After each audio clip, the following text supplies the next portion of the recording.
On est probablement dans l'une des périodes préférées des investisseurs en bourse. Enfin, je ne sais pas si c'est votre cas, mais c'est le mien parce que c'est les publications de résultats trimestriels. Et forcément, quand on est investisseur en bourse, bah, on attend au tournant les entreprises dans lesquelles on est déjà investi, mais aussi celles qu'on surveille en watchlist. C'est pour ça qu'aujourd'hui, j'ai décidé à la fois de vous partager des titres que je surveille à titre personnel, parce que je trouve les analyses, enfin en tout cas qu'il y a des éléments intéressants à vous partager, donc je vous donnerai mon analyse sur ces titres, mais aussi des titres que vous m'avez demandé dans mes précédentes vidéos, donc j'essaye toujours de pouvoir intégrer aussi vos demandes dans mes contenus. Il y a quelques entreprises parmi elles qui ont publié, donc je vous propose qu'on découvre tout cela ensemble. Comment on va faire? Super simple. À chaque fois, on regarde les publications, qu'est-ce que ça a donné, on analyse un petit peu le contenu. Ensuite, on remet les publications dans le contexte plus global de l'entreprise. Est-ce qu'on est sur une entreprise actuellement qui se paye cher ou pas trop? Quelles sont les perspectives? Quels sont les ratios financiers? Encore une fois, l'idée, c'est de prendre les principaux. On ne va pas faire des analyses approfondies d'une heure et demie sur chaque titre, mais d'en retenir ici le plus important. Et puis, on terminera par une analyse graphique, technique du titre, notamment essayer de voir les niveaux un peu intéressants, qu'est-ce qu'on peut voir comme configuration, est-ce qu'on est en tendance haussière, baissière, est-ce qu'il vaut mieux attendre, bref, voilà un petit peu comment on va faire. Pour vous rendre ce contenu le plus agréable possible, je vous ai fait un chapitrage afin que vous puissiez bien naviguer sur peut-être les titres qui vous intéressent le plus.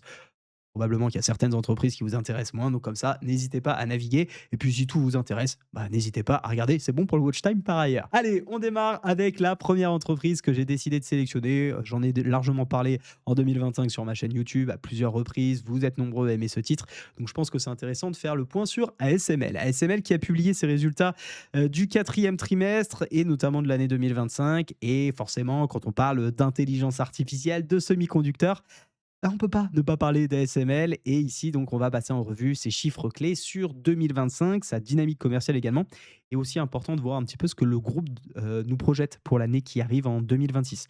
Sachez d'ailleurs que tous les documents sur lesquels je vais m'appuyer, c'est des documents, publics, hein, j'invente rien, j'ai pas, créé des contenus, spécifiques. Vous les retrouvez sur les sites directement de chacune de vos entreprises, favorites. Vous tapez le nom sur Google par exemple ASML suivi de Investors ou investisseurs et vous avez accès à toute la documentation qu'on va voir aujourd'hui pour chacune des entreprises. Donc si vous voulez voir ces documents plus en détail, je vous invite évidemment à les consulter. D'ailleurs, j'en profite pour rappeler que je ne fais pas de conseils en investissement, c'est simplement mes analyses, ma vision, et puis évidemment, bah, parfois je dis des choses qui sont justes, en tout cas que le marché considère bonnes, et puis parfois le marché me donnera tort. Donc c'est important que chacun ait ses propres convictions et fasse évidemment ses propres décisions.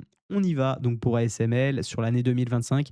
Chiffre record, très simple, chiffre d'affaires au total qui atteint 32,7 milliards d'euros. On a un bénéfice net qui également explose un petit peu tout, 9,6 milliards d'euros.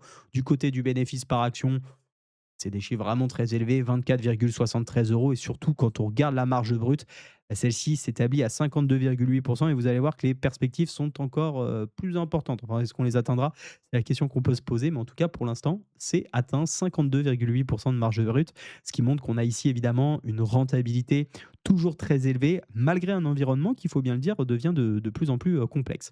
Sur le quatrième trimestre, si on fait un zoom sur le dernier trimestre donc de 2025, on voit aussi une accélération assez nette de l'activité, donc qui montre, hein, finalement la dynamique dans laquelle, nous sommes actuellement. C'est pas cyclique, enfin il y a pas de période où ça marche mieux au premier trimestre qu'au quatrième. C'est vraiment on voit une montée en puissance de l'activité avec près de 9,7 milliards d'euros de chiffre d'affaires et une marge opérationnelle au-delà des 35. Alors on va parler un petit peu également de ce que j'ai pu, identifier dans ce rapport, c'est évidemment l'intelligence artificielle. Comment parler d'ASML sans parler d'IA puisque, l'entreprise rappelle évidemment que l'industrie des semi-conducteurs reste tiré par l'adoption massive de l'IA, avec un marché, tenez-vous bien, qui pourrait dépasser les 1000 milliards de dollars d'ici 2030. Je sais même plus quoi en penser tellement ça paraît énorme. Alors dans ce contexte, qu'est-ce qu'on en retient en tout cas de ce que nous communique ASML? Et bien que le groupe évidemment se positionne au cœur de la chaîne de valeur, notamment avec leur technologie clé, la lithographie. Alors si vous souhaitez exactement savoir comment ça fonctionne, c'est pas sur cette chaîne que vous allez, avoir beaucoup d'explications parce que je suis absolument pas profil tech, ni ingénieur, ni quoi que ce soit de tout ça. J'ai beaucoup de mal d'ailleurs avec toutes ces terminologies. Je n'investis pas à titre personnel dans les semi-conducteurs pour ces raisons, parce que je comprends pas la tech qu'il y a derrière, mais ça n'empêche que vous pouvez bien évidemment vous renseigner de votre côté. Malgré tout, j'essaye de lire et de me tenir informé parce que l'IA, c'est quand même le cœur aujourd'hui des sujets, en tout cas d'actualité, notamment en bourse. Donc, je vous en reparlerai un petit peu sur les chiffres plus en détail sur les différentes technologies. En tout cas, ce qui est important de noter, c'est qu'en 2030, enfin à horizon 2030, ASML pardon, évoque une opportunité de chiffre d'affaires annuel comprise entre 44 et 60 milliards d'euros. Donc on est déjà à 32,7 milliards. Ça fait quasi une progression, on n'est pas loin de plus 20%, grosse maille, voire même pas très loin des 50% si vraiment c'était amené à exploser, et une marge brute, encore une fois, donc en recherche d'amélioration entre 56 et 60%. Bref, c'est pas rien cette histoire. Et pour accompagner cette trajectoire, on voit que le groupe a aussi investi 1,3 milliard dans Mistral AI, Cocorico, dans le cadre d'un partenariat stratégique autour de l'IA appliquée justement à cette technologie, donc à la lithographie. Si on regarde un petit peu plus dans le détail technologique, et je passe rapidement, je ne vais pas rentrer encore une fois dans la tech pure, mais c'est important, je pense, de le souligner, les ventes de systèmes EUV progressent largement, même assez fortement, avec une hausse de 39%. On atteint 11,6 milliards d'euros sur l'année, impressionnant. Et les systèmes DUV restent quant à eux un pilier important de l'activité. Même si on observe un léger recul, on fait quand même 12 milliards d'euros de ventes, donc c'est pas non plus complètement à l'abandon. On voit cependant qu'il y a une transition progressive du marché vers les technologies les plus avancées, ce qui fait sens, hein, c'est l'essence même d'une entreprise qui investit et qui se développe et qui apporte des améliorations, des innovations. Donc voilà, tout en conservant malgré tout sa base installée très large sur des technologies qui sont, elles, plus matures, donc la technologie, les systèmes en tout cas DUV. Autre point clé, évidemment, sur ce rapport que j'ai identifié, c'est les commandes, hein, puisque c'est plutôt ce qui m'intéresse en réalité quand je regarde plus que la technologie en elle-même. Pourquoi? Parce que ça permet d'avoir de la visibilité, ça permet aussi de comprendre un peu quelle est la dynamique. Et au quatrième trimestre 2025, les prises de commandes, elles ont atteint 13,2 milliards d'euros, dont 7,4 milliards sur donc la technologie plus aboutie, enfin la plus innovante peut-être, le UV.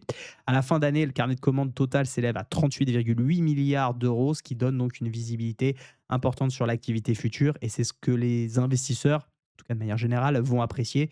Toujours, hein, quand on investit sur une entreprise, c'est d'avoir la visibilité sur sa capacité à avoir de la croissance, à maintenir ses marges et bien évidemment aller chercher plus de bénéfices, car qui dit plus de bénéfices sur le long terme dit plus de rendement, sous réserve que l'entreprise souhaite effectivement rendre aux actionnaires. Et en termes d'actionnaires, puisque je fais la transition de toute trouvée, on confirme une politique de retour de liquidité assez soutenue. Pour 2025, dividendes prévus à 7,50 € par action.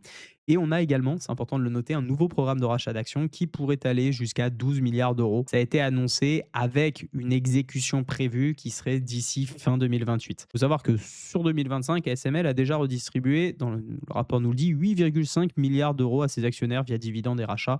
Donc on est quand même sur une belle entreprise qui sait remercier ses investisseurs. Si on regarde du côté des perspectives pour conclure un peu sur ce rapport, avant de passer sur sa valo, pour 2026, on vise un chiffre d'affaires compris entre 34 et 39 milliards d'euros. Donc on continue d'être évidemment dans une dynamique de croissance avec de la demande de plus en plus importante et des marges brutes attendues à 51-53%. Donc sur cette année 2025, sur ce rapport, qu'est-ce qu'on retient? Une année record, une nouvelle fois de plus, une forte visibilité grâce au carnet de commandes, une trajectoire également long terme orientée autour de l'IA et des technologies, notamment lithographie avancée. Alors, qu'est-ce que ça donne du côté de quelques indicateurs? Bon, déjà, le titre est déjà en super progression. Elle a vraiment bondi au moment des news. On est à plus 28,85% depuis le début de l'année. J'enregistre cette vidéo, nous sommes le 3 février. Donc, vous voyez que ça se comporte plutôt bien en bourse dernièrement. On va tout de suite aller voir évidemment les ratios de valorisation, puisque ça y est, on a le PER qui a été donc établi à 37,3.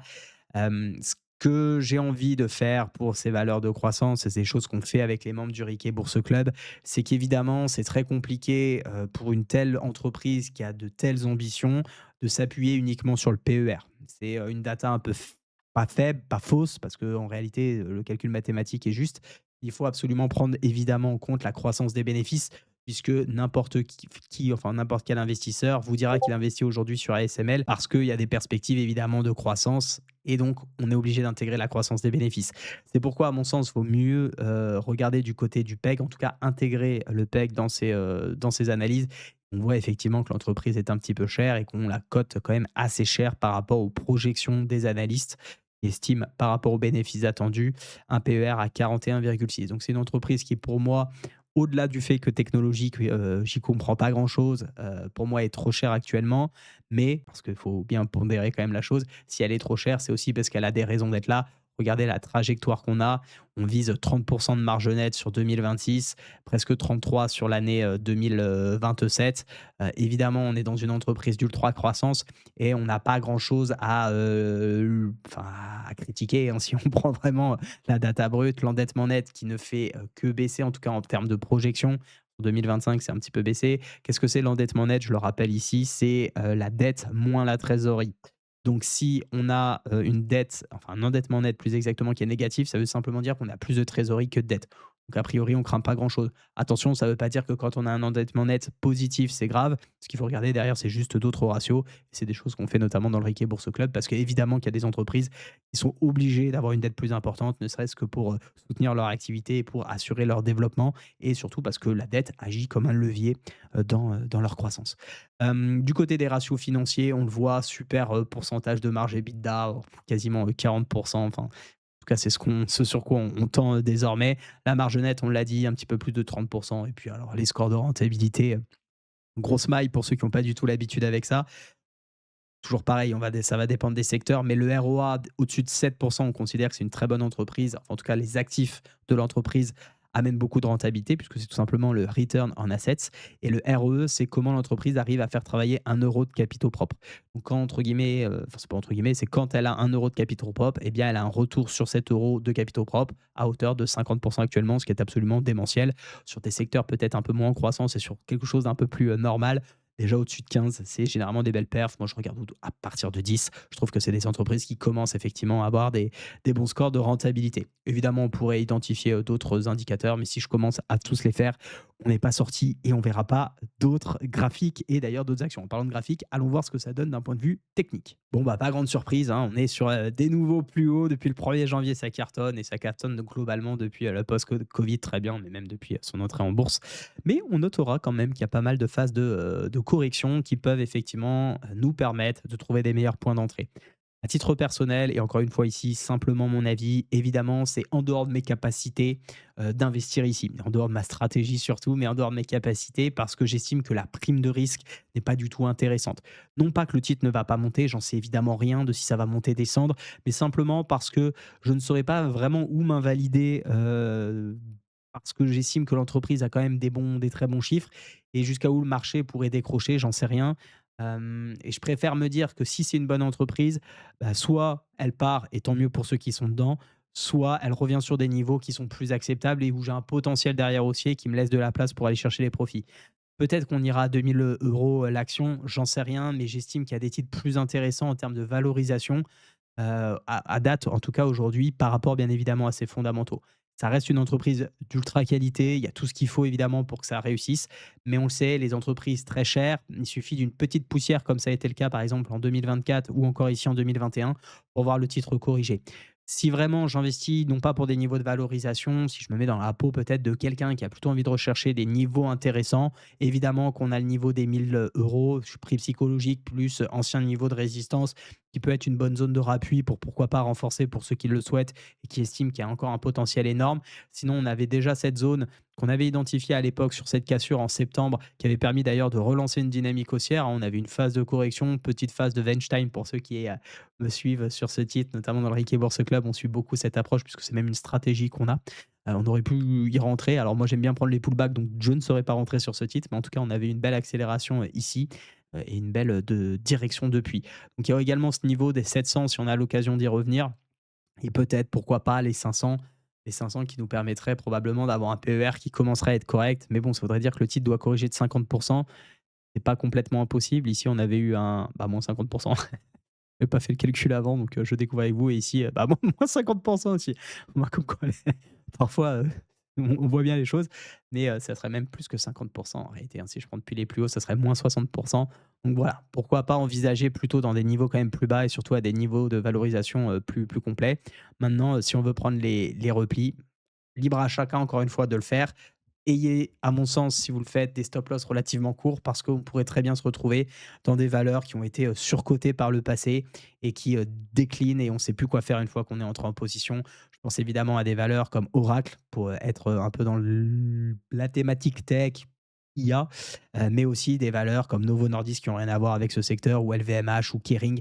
Bref, des énormes rallyes haussiers comme on a pu le voir et qui sont en train de décrocher. Je pense à Spotify actuellement qui a une configuration un petit peu de retournement et pourtant c'est un titre qui a beaucoup monté. On avait l'impression qu'il fallait avoir du Spotify ou du LVMH ou du Novo Nordisk en portefeuille et aujourd'hui bah, les investisseurs qui ont acheté très haut savent plus quoi en faire. Donc c'est pas très grave de couper ses pertes, vaut mieux faire ça et puis essayer de retrouver des belles opportunités. En tout cas me concernant, ASML, je n'y rentre pas pour le moment. En résumé, super entreprise, super niveau de croissance, rentabilité, tout ce que vous voulez, mais trop cher actuellement et techniquement, j'achète pas quelque chose qui est vertical. On passe à la deuxième entreprise et on parle donc de Sanofi, un titre que j'ai en portefeuille, qu'on a renforcé dernièrement avec les membres du club. On l'a renforcé la semaine passée pour tout vous dire. C'est un titre sur lequel on commence à être plutôt bien exposé en termes de pourcentage de notre portefeuille, sur une approche plutôt valorisation pour le coup. Et je vais vous expliquer un petit peu pourquoi on a fait ce choix-là, mais surtout, avant, on va parler un peu des publications, et parce que c'est notamment les publications qui m'ont motivé à faire cet achat. Sanofi a donc publié dès fin du mois de janvier, et on a une publication assez importante, parce qu'on a vu à la fois une accélération plutôt nette des profits et une génération du cash en forte hausse, et en parallèle des éléments quand même un petit peu plus contrastés sur le pipeline, mais qui, à mon sens, sont pas non plus dramatiques. Je vous explique tout ça. On va regarder ça tranquillement, chiffre par chiffre. Premièrement, on va aller du côté du profit et de la rentabilité, puisque c'est ce que je préfère. Le premier indicateur clé, c'est évidemment le bénéfice net par action des activités, puisque sur l'année 2025, il a progressé de 15%, ce qui est vraiment pas mal pour une entreprise quand même bien mature sur son secteur, et ce, à taux de change constant. Ça, c'est important de le dire pour des entreprises qui travaillent pas mal à l'étranger. Évidemment, il faut essayer de comparer à taux de change constant, et on voit que ça a permis donc d'atteindre 7,83 euros de bénéfice par action. Ce qui est aussi marquant, c'est l'accélération sur le quatrième trimestre, avec une hausse de près de 27% à taux de change constant. Donc on voit clairement une dynamique de fin d'année qui est beaucoup plus forte que sur le reste de l'exercice. Et on le verra, je trouve que techniquement, par rapport au graphique, c'est du coup des éléments qui viennent un petit peu appuyer ce scénario où on a peut-être une belle dynamique à venir. Je vous en reparle un petit peu plus loin. Cette progression, comment elle s'est expliquée? Si on en lit le rapport, bah, c'est par la croissance des ventes, évidemment, mais aussi, on va le voir, par une discipline sur les coûts avec des marges opérationnelles en large amélioration. Pour parler chiffres, si on regarde du côté du chiffre d'affaires, 43,6 milliards d'euros en 2025, une croissance de 9,9, encore une fois, à taux de change constant, et on est sur une croissance particulièrement forte, notamment aux États-Unis. Et ça, c'était plutôt une surprise parce qu'on avait un petit peu peur avec les droits de douane. Oui, non, peut-être. Bon, bref, avec une hausse de plus de 16%, portée notamment par son document, j'allais dire, par son médicament star du Pixent, et également toute la gamme des nouveaux lancements sur lesquels on pourra regarder un petit peu les résultats plus loin. L'Europe, quant à elle, est plus stable, tandis que les restes du monde affichent une progression qu'on va qualifier de modérée ici. Et on a une croissance donc qui est très clairement tirée par le marché américain. Si on regarde maintenant du côté des moteurs opérationnels, je vous le disais, c'est son médicament phare, hein, Dupixent, qui reste de très loin le pilier du groupe. Et c'est ça qui est aussi important. Alors c'est un risque à la fois parce que c'est important évidemment de le voir progresser puisque ça va tirer le chiffre d'affaires. Attention aussi à ces entreprises qui ont une dépendance. On n'est pas sur du monoproduit, mais qui ont quand même un produit qui est phare. Et donc si jamais un jour ça coince un peu, régulation notamment dans le secteur de la santé, nouvelles lois, nouvelles normes, des tests qui fonctionnent plus, une innovation également, un médicament qui est mieux que l'autre. Hashtag Wegovy du côté de Novo Nordisk, contre face plutôt à Eli Lilly. On voit effectivement que ça peut secouer assez fortement et notamment en bourse. Donc voilà, c'est très bien de voir effectivement du Pixen. Évidemment, c'est une bonne news, l'avoir progressé. Ventes qui atteignent 15,7 milliards d'euros sur cette année, croissance de plus de 25%. Mais à garder en tête malgré tout qu'il ne faudrait pas que ça change. Donc du Pixen représente désormais une part très significative de l'activité, avec une forte croissance désormais dans toutes les zones géographiques. À côté de ça, il faut noter quand même qu'on a eu des nouveaux lancements. C'est important, c'est ce qui peut permettre aussi à l'entreprise d'aller chercher de la croissance et des dynamiques plutôt solides. Si on regarde par exemple Altuvio, si je le prononce bien, près de 48%. Ça dépasse le milliard d'euros de chiffre d'affaires et ça pourrait en tout cas devenir un bon blockbuster pour l'entreprise. Après, c'est important évidemment de pas ne voir que la coupe à moitié pleine, si je peux le dire ainsi, puisqu'on a aussi elle eu des «loupés» entre guillemets, en tout cas des points négatifs à souligner côté pipeline. Si on regarde du côté du tollé, Brutinib, eh bien, c'est comme son nom l'indique, c'était plutôt une tollée. On n'a pas atteint, les objectifs fixés sur la sclérose en plaques primaire progressive, ce qui a conduit à une dépréciation comptable de 1,66 milliard d'euros et l'arrêt de ce développement pour ce traitement. Donc globalement, c'est plutôt très bon, mais voilà, il y a quand même quelques points à avoir, en tête, en tout cas de vigilance. Sur le plan financier, la génération du cash Bah, c'est un autre point marquant, hein, sur ce trimestre, enfin sur cette année même, puisque le cash flow a progressé de près de 36% sur l'année pour atteindre 8,1 milliards d'euros. Alors cette hausse, elle renforce clairement la capacité du groupe à investir, à financer des acquisitions. D'ailleurs, elle en a fait une, le nom m'échappe, de l'entreprise qu'elle a acquis pour 20 millions, si je ne me trompe pas, dernièrement, mais aussi à redistribuer du capital aux actionnaires, parce que côté actionnaire, ceux qui aiment les dividendes, c'est quand même une belle entreprise. On est aujourd'hui à un dividende proposé à 4,12 € par action, soit une hausse de 5,1% par rapport à la précédente. Et c'est la 31e année désormais qu'on a une augmentation comme ça progressive du coupon.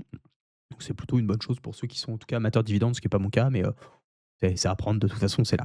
Le groupe a également finalisé un programme de rachat d'actions de 5 milliards d'euros en 2025 et on prévoit, prévoit plus exactement, moi je prévois pas grand-chose de ce côté-là, un nouveau rachat d'actions à hauteur d'1 milliard pour 2026. Si on regarde du côté de l'année qui arrive, pour 2026, eh bien c'est une croissance du chiffre d'affaires à un taux élevé. Alors ça, c'est le terme que j'aime pas voir. Alors non pas que c'est plutôt une bonne nouvelle, mais il n'y a pas de data. Voilà, on nous laisse un peu sur un taux de croissance élevé à un chiffre. OK, est-ce que c'est 7, est-ce que c'est 9? C'est quand même pas tout à fait la même chose. Voilà, j'aime pas trop ces éléments où c'est pas super précis, mais enfin bon, ça fait partie du jeu, avec un bénéfice net par action des activités qui devrait progresser largement plus vite que les ventes, soi-disant.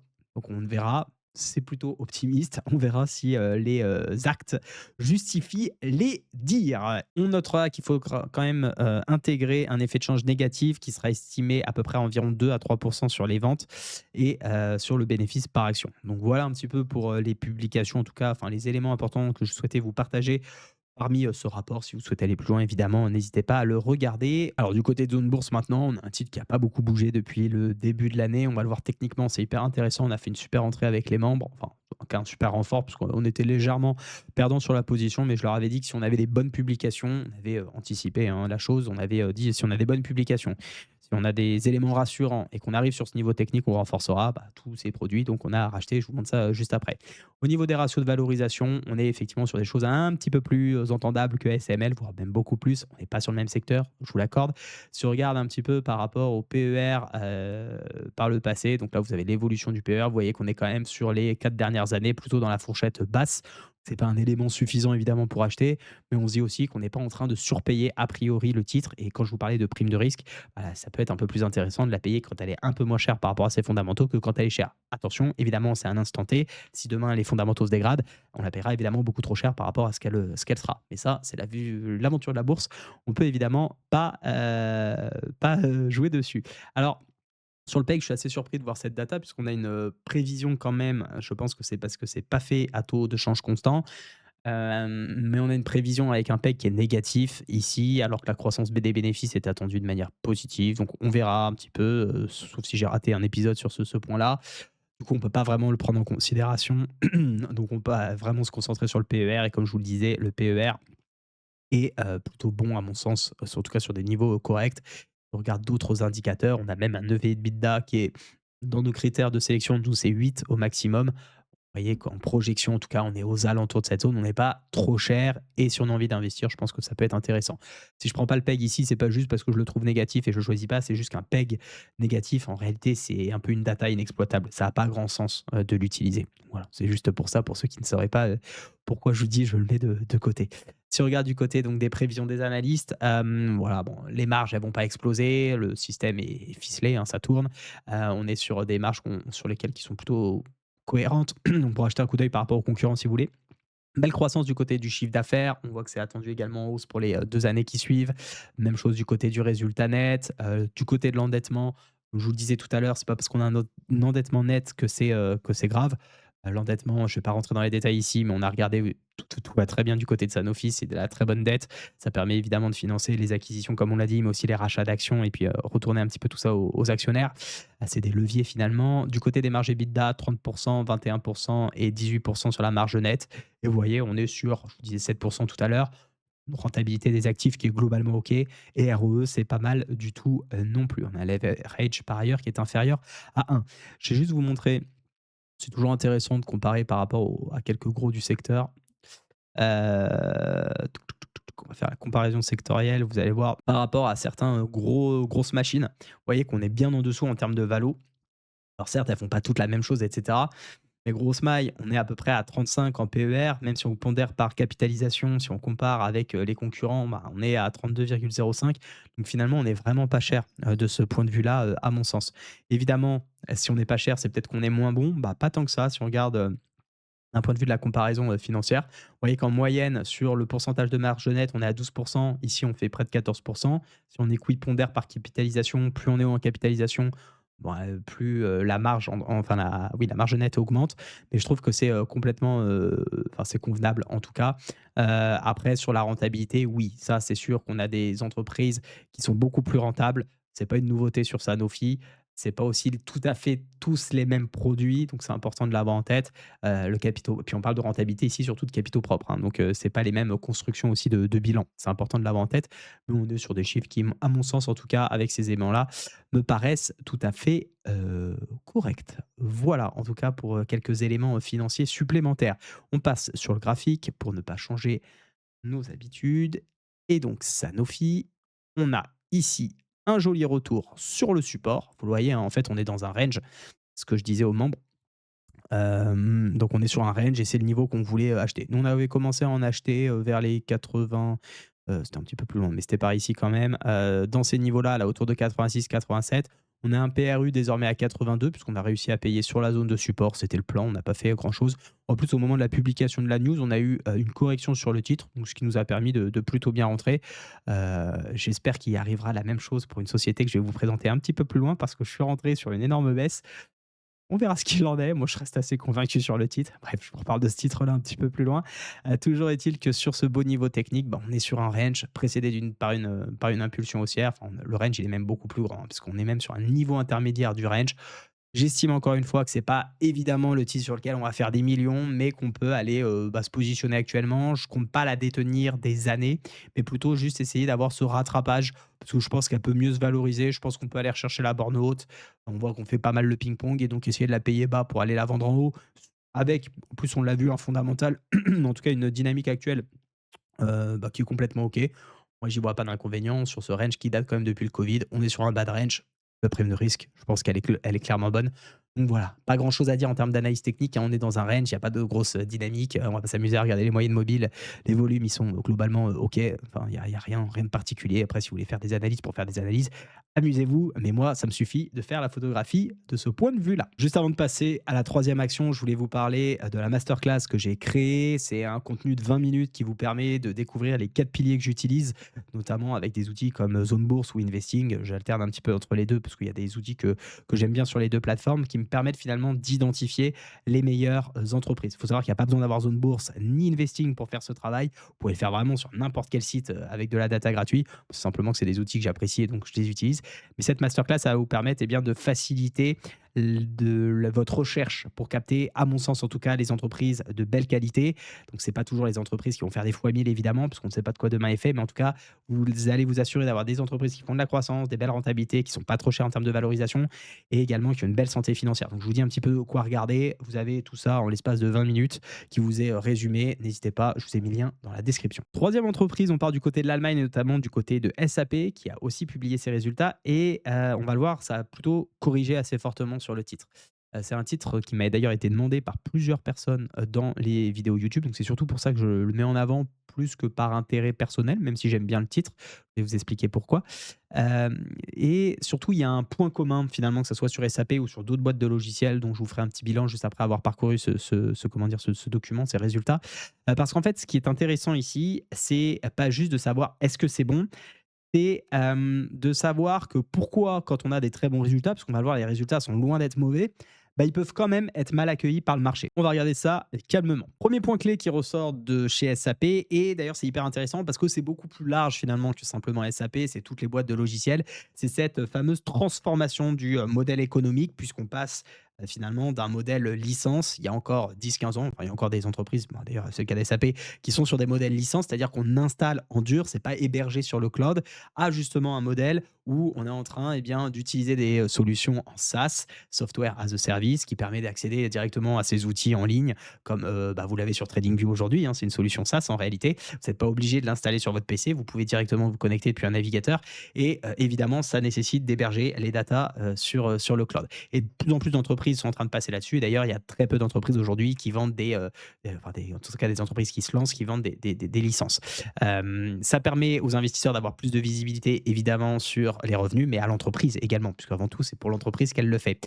Pourquoi c'est important? Parce que le moteur de croissance, pardonnez-moi, c'est évidemment le cloud. Et en 2025, si on regarde, bah, les revenus du cloud ont progressé de 23%. Et à l'intérieur de ça, la suite ERP Cloud, eh bien, elle a accéléré encore plus fort autour de 28%.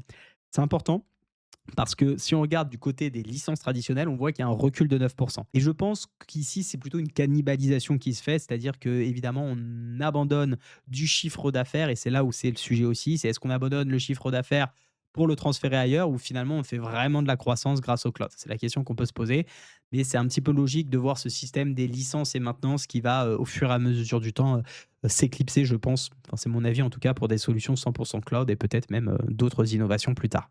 Donc ici, on a exactement ce qu'on attend finalement d'un comment dire, d'un logiciel, d'un éditeur logiciel comme SAP a quand même une base de licence, donc il ne peut pas non plus s'en affranchir. Mais pour autant, on va vers un petit peu plus de revenus récurrents. Donc on abandonne un petit peu le one shot de la licence et on va sur des revenus récurrents avec, comme je vous disais, le cloud et donc souvent des abonnements.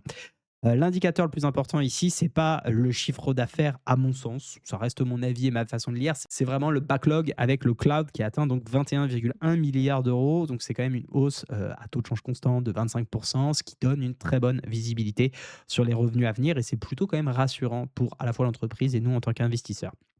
Deuxième point important sur lequel je souhaite m'arrêter, évidemment la rentabilité, vous me connaissez. SAP affiche en 2025 une marge opérationnelle de 26,7 et c'est un niveau qu'on n'avait plus vu depuis 10 ans. Donc c'est pas le plus zinzin, des scores qu'on peut avoir ailleurs, mais ça a le mérite d'être quand même le plus haut depuis 10 ans et ça vient très probablement on avait d'ailleurs eu déjà l'occasion d'en parler lors de les publications trimestrielles précédentes, mais des effets de rationalisation des coûts. Certes, je pense que, le cloud permet, d'améliorer cette, efficacité opérationnelle, mais on a eu aussi une meilleure gestion des coûts internes et notamment grâce à l'IA, je me souviens qu'on avait parlé de pas loin de plusieurs millions d'euros d'économies, notamment pour tout ce qui est autour de la gestion des contrats.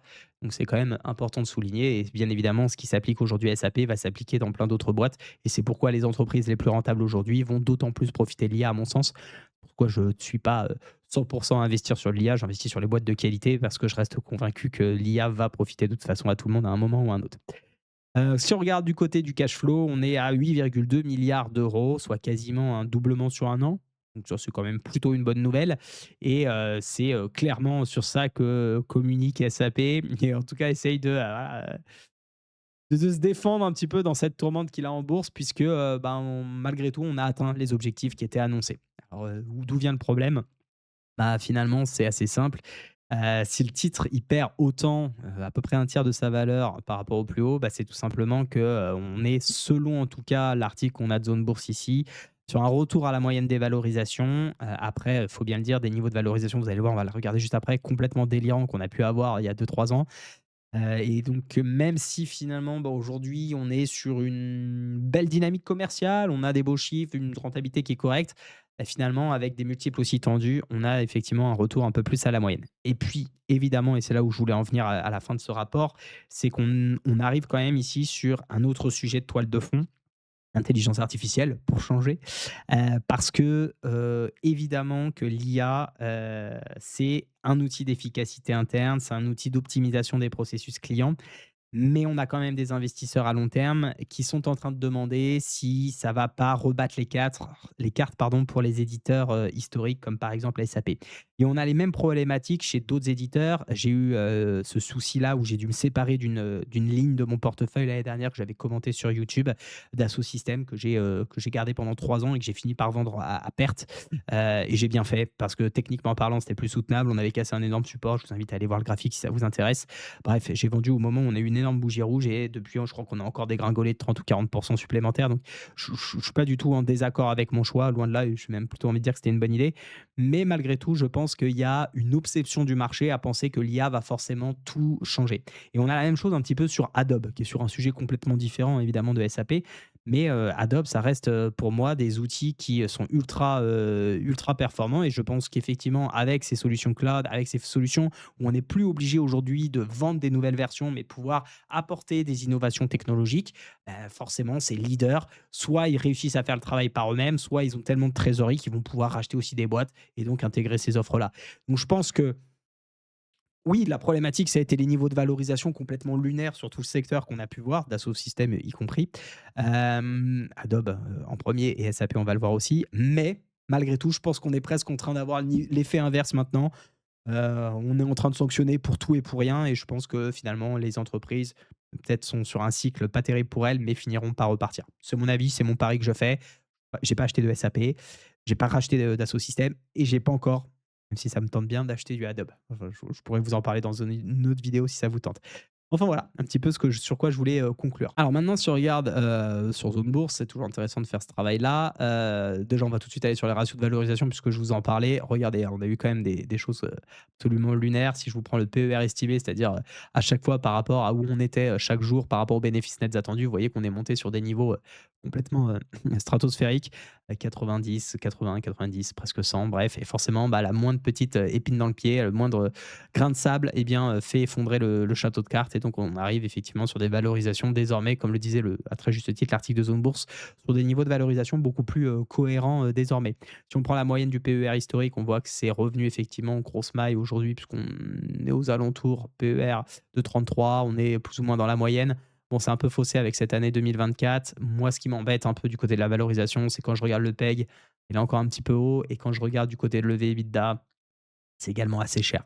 Donc d'un point de vue valorisation, je suis pas fan. Maintenant, il y a des choses importantes quand même à noter du côté d'SAP, parce qu'il faut pas faut pas boire le verre à moitié plein, comme j'aime bien dire. Évidemment, on a de la croissance, hein, et on augmente les marges, le résultat net.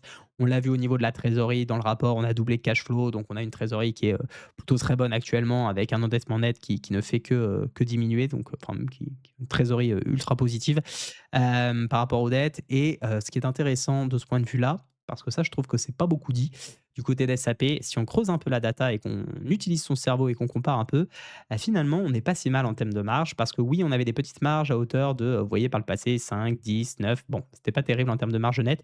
Et là, on vise des marges qui sont beaucoup plus cohérentes par rapport à d'autres entreprises. Si on compare, parce que si je vous dis ça, vous allez me dire, ouais, t'es bien gentil, toi, mon grand, mais est-ce que tu pourrais nous mettre la preuve à l'appui? Bon, écoutez, en tout cas, c'est ce que j'ai pu observer et je trouvais ça plutôt intéressant. Vous voyez, quand on regarde par rapport à des entreprises bien implantées, je pense à des entreprises comme Oracle, je pense comme des entreprises comme ServiceNow, Sage, qui est clairement un concurrent direct de SAP, enfin en tout cas, pas très loin. Et puis après, vous en avez d'autres. On voit que les marges nettes de ces entreprises qu'on peut en tout cas estimer comme comparables hein, par rapport à leur capitalisation, c'est pour ça aussi que je prends à peu près les mêmes, on voit qu'on est dans les 20%. Et donc 20%, c'est ce qu'on vise hein, cette année. Donc vous voyez, globalement, c'est pas, si horrible que ça. Alors après, c'est toujours pareil, au niveau de la rentabilité des capitaux propres, on est un petit peu en deçà. On vise 15 là sur l'année 2025, ça c'est sur celle de 2024. Le ROA, on est à 7,42 pardon. Donc oui, d'un point de vue mondial, il y a peut-être quelque chose d'équivalent, voire mieux. Après, il faut regarder aussi les niveaux de valorisation, parce que là, je vous parle effectivement qu'il y a peut-être mieux aux US, mais si on regarde les niveaux de valorisation, bon, on est, pas si mal. Je m'attends à Oracle, on est revenu sur des choses pas si mal, mais ServiceNow, ouais, vous voyez, on est 51, Sage 21, ça reste bon, ça reste OK. Donc, vous voyez, bon, on se rapproche en tout cas en termes de résultats nets sur des choses un peu plus cohérentes, mais on reste potentiellement encore un petit peu cher par rapport à ce qu'on a pu étudier. D'un point de vue graphique, qu'est-ce que ça donne? Bon, clairement, c'est pas terrible, ça, voilà, on va pas acheter un truc comme ça. On est censé avoir ici une belle, configuration de consolidation, hein, donc on est dans un fanion. Il y a plus, techniquement parlant, c'est là où c'est important de comprendre la différence entre la technique et le fondamental. Il y a plus de probabilité que le titre ressorte par le haut. Comme vous voyez, ça n'a pas été le cas, bah, tout simplement parce que le marché n'en veut pas. Donc, à partir du moment où on n'arrive pas à rassurer du côté de l'entreprise les investisseurs, bah, c'est bien de voir un fanion, mais c'est pas ça qui va faire monter le prix, hein. Encore une fois, il ne faut pas suraccorder de l'importance à l'analyse technique. Et surtout, il faut attendre que la figure se valide, parce qu'en plus de ça, elle n'était pas validée. On lâche un niveau important à mon sens. C'est quand même un petit niveau ici de 2024, 2000, oui, 2024 sur lequel on revient. Prochain gros niveau qu'on peut identifier ensemble, je pense que c'est ce niveau des 147 et on va faire quelque chose que j'aime bien faire, c'est on va simuler ici ce que ça donnerait comme PER si on revient sur les 147 à bénéfice, net attendu. Comment on fait ça? C'est très simple, on va sur agenda, on descend sur Zone Bourse, on prend le PER de 2026, on voit que c'est 6,84. Est-ce que tout le monde a bien en tête la formule du PER? Oui, non, peut-être? Allez, je vous la remets. Le PER, c'est, le cours divisé par le bénéfice net par action. Donc si on veut donc si on veut savoir à peu près quel PER ça nous fait, ben, on fait tout simplement une simulation. Vous envoyez ça à, allez, on va dire à 150, on va pas s'embêter les amis. 150 divisé par, on a dit combien? 6, laissez-moi revenir dessus. 6,84, elle est où ma petite calculette? 150 divisé par 6,84, ça nous ferait, voilà, des niveaux de valorisation autour de 21-22. Commencer à payer des PER aux alentours des 20 pour des valeurs qui restent quand même de croissance, tech, ça peut commencer à être un peu plus entendable. Donc je dirais que le niveau, ça peut être effectivement sur les 150, voire même un petit peu plus bas si on a l'occasion d'y revenir, vous voyez? Vraiment, cette borne basse, 135. C'est des niveaux en tout cas qui m'apparaissent beaucoup plus cohérents et finalement revenir pullbacker, ce niveau qu'on n'avait jamais retesté depuis l'accélération en février, 2024. Le titre s'était complètement envolé. Par contre là, pour les amateurs de chartisme, il y avait de quoi faire, hein, avec ce drapeau. Vous voyez, hein, je ne sais pas si ça avait atteint l'objectif, mais je pense, si on projette, ouais, on avait largement atteint l'objectif des 203. Donc, voilà, d'où l'importance d'attendre les confirmations. Bref, niveau à surveiller, 150 pour, les plus impatients et qui estiment surtout, c'est pas tant d'être impatient, qui estiment que ça vaudra le coup et puis sinon, revenir pourquoi pas sur une zone beaucoup plus basse à 80, ça pourrait être également une belle opportunité. Alors pour réussir en bourse, c'est bien d'avoir des analyses, mais c'est surtout bien d'avoir un bon broker. Je vous partage ici le broker avec lequel, pour ma part, j'investis. XTB. J'ai investi avec eux depuis 2020. Il faut savoir qu'ils sont partenaires de la chaîne depuis 2024 maintenant. Et pourquoi, à l'époque, j'ai décidé d'investir avec eux, sachant que je faisais même pas encore de contenu sur YouTube? Simplement parce que, déjà, c'était une plateforme qui était hyper ergonomique, super agréable et surtout parce que à l'époque, et c'est toujours le cas, il y avait un service client en français. Donc vous pouvez très bien avoir quelqu'un au téléphone si vous avez la moindre question d'utilisation de plateforme sur un dépôt, un retrait, une explication d'un ordre. Bref, ça, c'est vraiment génial. Et depuis plus récemment, on a 0% de commission sur tout simplement les achats d'actions et d'ETF dans la limite de 100 000 euros mensuels. Donc chaque mois, ça remet le niveau à zéro. Donc c'est largement confortable. Pour ma part, j'atteins jamais ces niveaux-là. Donc j'ai pas de commission tout simplement sur ces frais. Il faut savoir qu'il y a des frais de commission par contre si on est sur des devises étrangères. C'est important de le noter. Et en plus de ça, sur XTB, on est sur un broker européen, siège social en Pologne, donc soumis à toutes les régulations. Si vraiment vous voulez un bon broker avec plein de garanties et surtout des frais optimisés, bah, je vous conseille largement XTB. Avec le code RICKEY, actuellement, vous avez un lien qui est dans la description. Vous avez une action Renault qui vous est offerte pour toute inscription sur XTB. Profitez-en, c'est toujours ça de prix. Si vous n'aimez pas Renault comme moi, bah, tout simplement, vous la vendez. Et puis ça vous fera 30-31 euros à peu près de mis dans votre poche. Voilà, vous avez le lien en description si ça vous intéresse. Ça permet également de soutenir la chaîne au passage. On continue avec un titre qui m'a été demandé. C'est pas forcément une entreprise que j'affectionne, mais on va la regarder ensemble avec un avis le plus objectif, je l'espère. C'est une publication intéressante parce que Hem, je suis très mitigé sur ce titre. Je vais vous expliquer parce que vous allez voir que entre le discours et ce que j'ai fait, il y a pas mal d'incohérences potentiellement. Je vous explique tout ça. En fait, ici, on a un contexte de croissance qui est compliqué sur, Alten et c'est vrai pour d'ailleurs tous ses concurrents, mais le groupe a quand même dépassé son objectif de rentabilité et le marché a clairement salué ça, mais de manière, presque abusive. J'en avais fait d'ailleurs un short sur YouTube où je vous expliquais que j'étais pas tout à fait en accord avec ça, mais vous allez voir que je sais aussi prendre du recul par rapport à certaines choses. Bon, en tout cas, si on s'attarde sur effectivement le rapport, l'élément le plus important dans cette publication, d'ailleurs un rapport qui est extrêmement succinct, dans cette publication, c'est clairement la marge. Alten a ici une marge opérationnelle d'activité pour 2025 qui a été estimée en tout cas à supérieure à 8,1%, et c'est bien meilleur que l'estimation qui avait été donnée sur le trimestre précédent. Alors comment il l'explique? Bah, par une activité au quatrième trimestre qui est meilleure qu'anticipée, donc c'est plutôt rassurant dans un secteur un peu pénalisé. On peut s'espérer effectivement avoir des choses, mais attention parce que vous allez voir, je vous en parle dans un instant, le chiffre d'affaires, c'est pas non plus, folie, folie. Donc dans un environnement de croissance difficile, on a un groupe qui réussit à se préserver et même, on va le voir avec une croissance un peu en berne, à même augmenter finalement sa rentabilité. Parce qu'effectivement, côté chiffre d'affaires, on a 4,89 milliards d'euros en 2025, recul limité à 1,1%, mais attention, parce que ça, c'est un peu les chiffres comme on a envie de nous le donner, mais à données constantes, la décroissance organique, elle est un peu plus marquée. C'est ça qui m'a chagriné un peu sur le titre et que j'ai pas vraiment compris pourquoi le marché s'était tant emballé, parce qu'on fait quand même moins 4,5%. Donc bon, Je suis un peu partagé entre OK, c'est bien, on fait de la meilleure rentabilité, mais la décroissance organique, c'est pas forcément un super signal. Au quatrième trimestre, le chiffre d'affaires ressort à 1,23 milliard d'euros, donc légèrement au-dessus du consensus. Et la décroissance organique, quant à elle, se limite à moins 2,2%.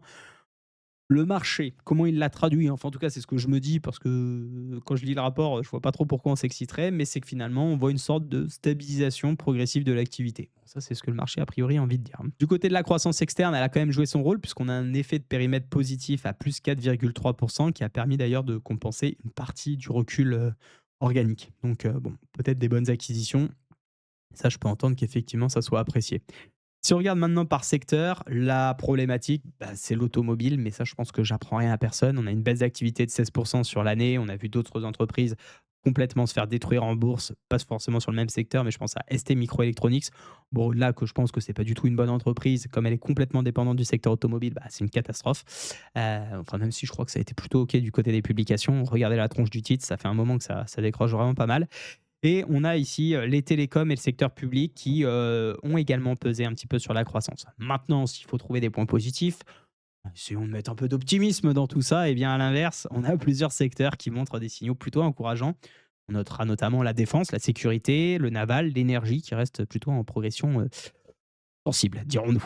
Et quant au quatrième trimestre, on a les secteurs aérospatial et banque, finance qui ont renoué avec la croissance. Bon, comme c'est bizarre, c'est également les entreprises qui cartonnent en bourse. Est-ce qu'il faut y voir un signal là-dedans? Peut-être.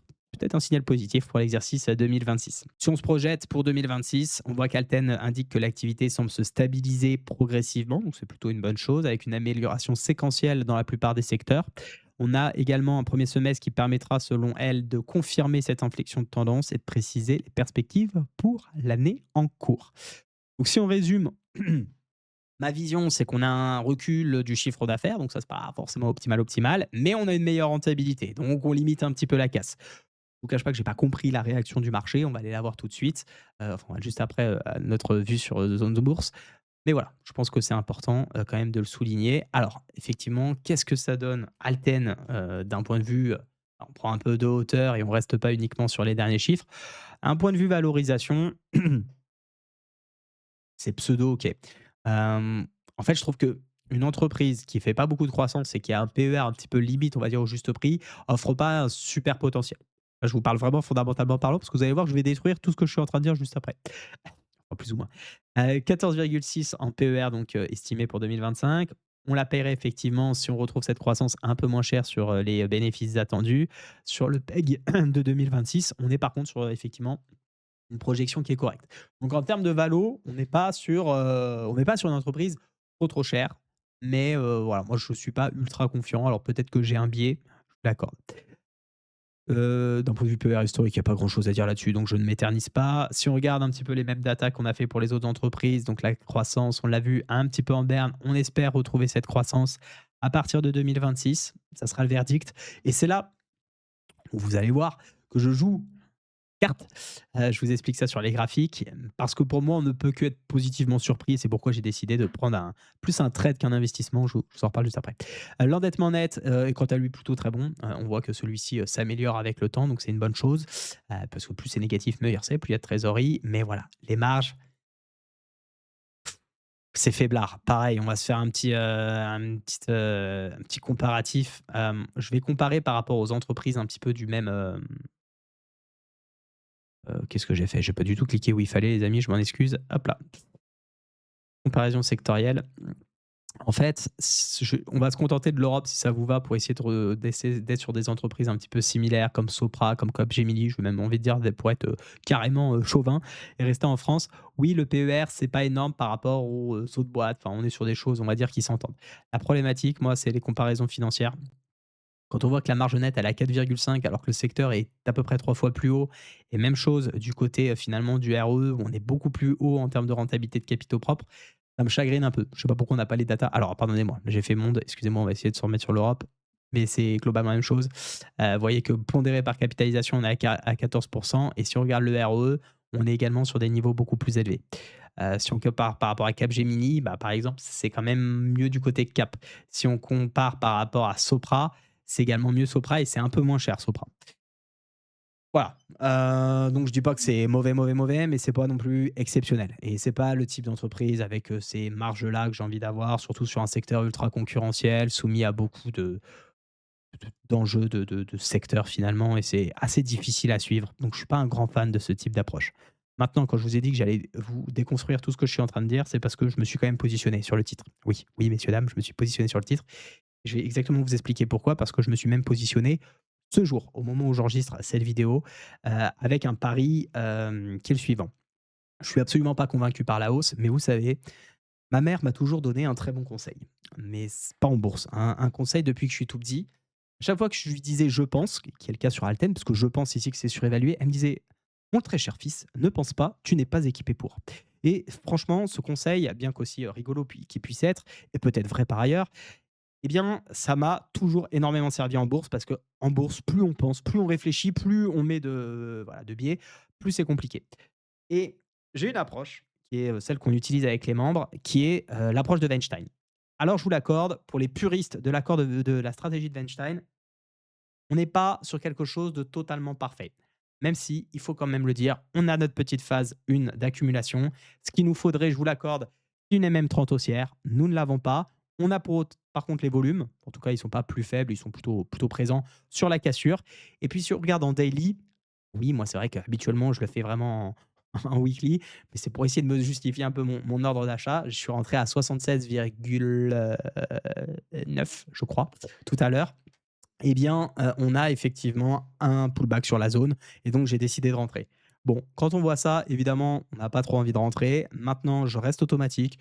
Tout ça, c'est des choses qu'on voit. J'ai envie de vous dire, c'est soit ça part, soit ça reste. Ça peut continuer de latéraliser pendant un moment sur cette position, on en est conscient. J'ai mis mon stop loss sous l'énorme niveau de support, dans une dynamique et un raisonnement qui est hyper simple. Je ne suis pas convaincu de parce que le marché voit, mais je joue ici un trade technique. Donc, je ne suis pas rentré pour des raisons fondamentales. C'est là où on joue avec les deux approches dans le Riquet Bourse Club, avec les membres que j'accompagne. Si on a une approche vraiment value, où là, on va investir dans des entreprises de qualité pour des raisons qui nous sont propres, avec une thèse d'investissement, des critères à cocher. Et on a une approche plutôt trading, mais ça ne veut pas dire qu'on est dans les salles de marché à cliquer sur des boutons toute la journée. On prend chaque mois entre 3 à 5 nouvelles positions à peu près. Ça nous est même arrivé d'en prendre une, voire même peut-être zéro. Non, zéro, je crois que jamais. On a toujours eu depuis sa création, en tout cas, des setups qui se sont déclenchés, mais de suivre cette méthode. Et pour tout vous dire, si ça vous intéresse, j'ai mis d'ailleurs les performances dans mon canal Telegram. On a actuellement, je crois, 12 ou 14 titres dans le portefeuille, peut-être même un peu plus. On a une ligne qui est en rouge et on a sur ces lignes-là plus de 5 ou 6 qui sont à plus de 25% depuis septembre. Donc autant vous dire que l'approche, je la fais de manière complètement automatique, pas du tout avec le cœur, mais avec simplement la méthode qui est effectivement de rentrer parce que ça correspond à notre approche de la stratégie de Weinstein. Par ailleurs, on est quand même proche d'un niveau de support. On a fait un retournement très court terme. Est-ce que ça sera suffisant? L'avenir nous le dira. J'investis pas pour des mille enfin, pour 1000 ans. J'investis simplement parce que j'estime que le timing technique est pas trop mal et qu'on pourrait avoir un joli rallye. À l'époque, j'ai fait la même chose sur un titre que j'affectionne pas particulièrement. À la différence, pardonnez-moi, c'est ArcelorMittal. On l'a pris, on est à plus quasiment 50% avec les membres. Hem, la différence, c'est qu'on est quand même pas sur la même structure de consolidation, puisque là, on avait une consolidation d'un peu plus de 10 ans, donc forcément, enfin même 15 ans. Mais on a pris effectivement, entrée en position à 31 et quelques. Et comme vous le voyez, ben, on est désormais à plus de 53%. On a même atteint l'objectif du fanion que j'avais partagé sur TradingView, sur X également. J'avais partagé ce trade à l'époque au moment où on était sur le pullback avec une invalidation sous ce niveau des 18 avec un objectif du fanion du coup à aller chercher. Puisque tout simplement, si vous vous demandez comment on fait, eh ben, vous prenez les figures chartistes en weekly, ça marche super bien sur les actions. Faut-il encore qu'il y ait une certaine capitalisation pour que ça fonctionne et des volumes évidemment. Mais vous voyez, c'était parfaitement le report de ce niveau. Donc voilà, je n'investis pas avec le cœur sur Alten, je vous dis tout de suite. C'est quelqu'un qui voudrait créer un portefeuille long terme avec ce titre, pas forcément ma recommandation. Mais pour quelqu'un qui cherche peut-être une opportunité technique, libre à vous de décider si ça vaut le coup ou non. Et je vais terminer cette vidéo avec Palantir. Oui, je crois qu'on n'a pas été aux États-Unis encore, donc c'est l'occasion d'y aller, qui a également publié ses résultats avec une publication marquée par les chiffres qui sont, encore une fois, stratosphériques, bien au-dessus des attentes, à la fois sur les revenus d'ailleurs, à la fois sur la rentabilité. Oui, même sur les perspectives de 2026, ça donne mal à la tête. Bref, on décrypte ça ensemble. Premier point très simple, Palantir a fait mieux que tous les indicateurs clés du trimestre. Voilà, c'est aussi simple que ça. Sur le bénéfice par action, on est à 0,25 $, là où le marché attendait 0,23. Sur le chiffre d'affaires, c'est 1,41 milliard de dollars en hausse de 70% sur un an, alors que le consensus tablait plutôt sur 1,34 milliard. Donc forcément, mécaniquement, ça a été hyper bien accueilli par le marché avec une forte réaction du titre juste après la publication. Mais ce qui est vraiment intéressant quand on creuse sur le rapport, c'est d'où vient la croissance. Parce que bon, c'est bien de voir des chiffres, il faut essayer de comprendre qu'est-ce qui pousse. Le moteur principal, bah, c'est les États-Unis. Et surtout le continent, même j'ai envie de dire plus global américain, puisque sur le trimestre, les revenus commerciaux des US ont progressé de 137% sur un an. 507 millions de dollars. Et côté gouvernement américain, on reste aussi sur une belle croissance très solide, puisqu'on est à plus 66% à 570 millions. Autre chiffre important que j'ai décidé de vous partager, c'est le nombre de clients commerciaux aux États-Unis qui continue d'augmenter avec plus 49% sur un an, ce qui permet de montrer effectivement une belle acquisition. Autre point clé dans le dossier, c'est la dynamique commerciale qui reste de manière globale très forte, puisque Palantir a signé 180 contrats d'au moins 1 million de dollars. Donc je ne sais pas comment se répartissent les primes chez les commerciaux de Palantir. Bon, ne serait-ce qu'un petit pourcent, ça doit être sympa. Dont 61 contrats supérieurs à 10 millions. Bingo. Et quand on regarde le carnet de commandes et les contrats restant exécutés, bah, finalement, ça continue de grossir très rapidement, ce qui donne une bonne visibilité, à mon sens, sur l'activité future. Et je pense que vous serez d'accord avec moi. Côté rentabilité, bah forcément, c'est impressionnant. Vous y attendez à quoi? Palantir affiche au T4 une marge opérationnelle de 57% sur l'année 2025, une marge à peu près aux alentours de 50%, qui est très élevé pour une entreprise de software en croissance. On l'a vu, si on reprenait les chiffres de SAP, pas tout à fait la même chose, mais enfin bon, pas sur les mêmes marges, les amis.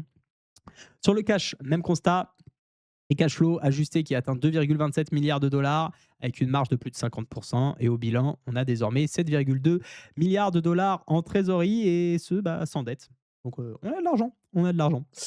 Avec des niveaux de performance tels quels, on peut se poser la question de ce qui nous attend pour 2026. Bah, tout simplement, les prévisions elles étaient relevées. Et qui dit prévision relevée, vous savez, l'impact qui est en bourse, hein, plus on a d'optimisme, bah, plus les marchés s'enflamment.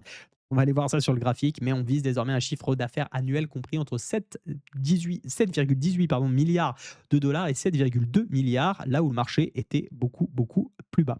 Le groupe anticipe également une poursuite très forte de la croissance du commerce aux États-Unis avec des revenus attendus au-delà de 3,1 milliards. Que dire à part une énorme croissance, une rentabilité qui fait tourner la tête, énormément de cash et donc des belles perspectives. Alors niveau valorisation, qu'est-ce que ça donne? Bon bah bien incapable je suis d'acheter ce type de titre, 282 par rapport aux bénéfices de 2025. On sait très bien, même si on fait de la croissance, ce sera à 133. Donc autant vous dire que sur ce type de titre, faut pas se louper. Et clairement, je pense que rien n'est impossible et donc je n'irai pas m'y frotter quand je vois déjà ce qui s'est passé sur Oracle. Certes, c'est pas exactement le même dossier, certes, c'est pas exactement la même activité, mais enfin non merci. Après, libre à chacun bien évidemment de décider d'investir ou non. Je vous laisse apprécier quelques rapports, enfin ratios, hein, pour ceux qui aiment ça. Le PEG est pas si mal, ceci étant dit. 1,4, on a vu pire. V/EBITDA 80, bon voilà, chacun jugera s'il faut intégrer la valorisation sur ce type de valeur ou si elle a aucun sens, puisque je suis OK qu'il y a certains indicateurs de valorisation qui font peu sens. Toujours est-il qu'on a des belles perspectives de croissance comme vous pouvez le voir, quasiment, doublées, donc ça va enfin doubler. En tout cas, on attend, beaucoup, beaucoup de hausse de ce point de vue-là. On le disait tout à l'heure, trésorerie complètement hallucinante, donc un endettement net qui est bien évidemment négatif et des marges qui explosent. Les rentabilités, j'en parle pas. Donc oui, évidemment, c'est une super boîte. Si vous me demandez si elle est de qualité, bah oui, oui, oui, elle l'est, mais elle est beaucoup, beaucoup, beaucoup trop chère à mon sens. Ça n'empêche que ceci étant dit, si la dynamique veut rester sur Palantir, personne ne lui interdit. Faudra juste surveiller ce point. Alors là, les plus amateurs d'analyse technique vont me dire: «Ouh là là là là là là là là là là» et je l'entends. Triple top, épaule, tête, épaule. Bon, épaule, tête, épaule, on est censé avoir une tête qui fait 1,5 fois la taille des épaules, mais enfin bon, on va pas rentrer dans la théorie pure. Toujours est-il que pour moi, on est sur le niveau technique à payer pour du trading. Rien à voir avec, un investissement. Pour moi, je vous l'ai dit, c'est beaucoup trop cher. Maintenant, est-ce que j'ai envie de le faire? Non, parce que je pense qu'il y a pas non plus un potentiel de dingue. Je ne saurais même pas vraiment quoi viser comme objectif. en termes de trading, donc je suis pas un grand fan. Maintenant, attention, en fait, je vous montre le graphique. J'ai pas grand-chose à dire sur ce graphique, à part vous dire qu'on est sur un support.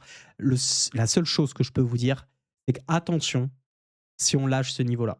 Parce que alors ça, les amis, ça peut offrir des configurations, pas tout à fait la même, enfin, je vous donne quelques petits, je vous donne quelques petites pistes de réflexion sur ce que ça pourrait donner. Évidemment, c'est pas parce que ça s'est passé sur ces titres-là que ça va forcément se repasser.